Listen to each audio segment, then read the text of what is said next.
warning now for the 60 million people who are receiving those free government-issued at-home COVID tests. The extraction tube in many of the kits includes a chemical that can be harmful or even deadly. It's colorless, tasteless, odorless. It's a powder that's found in things like airbags and pest control solutions.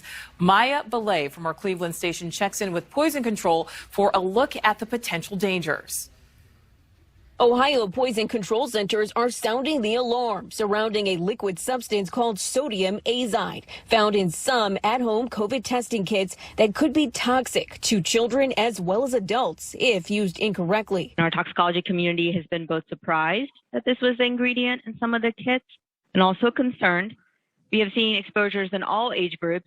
The Drug and Poison Information Center at Cincinnati Children's Hospital reports an increase in calls to their hotline related to accidental exposure to the substance. So far, nearly 40 exposures were reported there, and the problem is nationwide. We are one of 55 poison control centers, and nationwide, other poison centers have been reporting a similar finding, and there have been more than a couple of hundred exposures nationwide to sodium azide in test kits.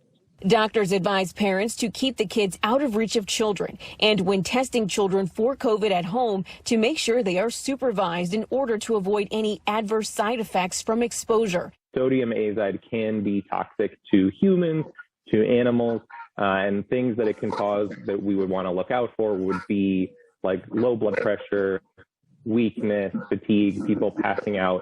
If an accident occurs, call the nearest poison control center. Experts say following instructions is key. Some adults actually end up using the potentially harmful substance to swab their nose because they didn't follow directions.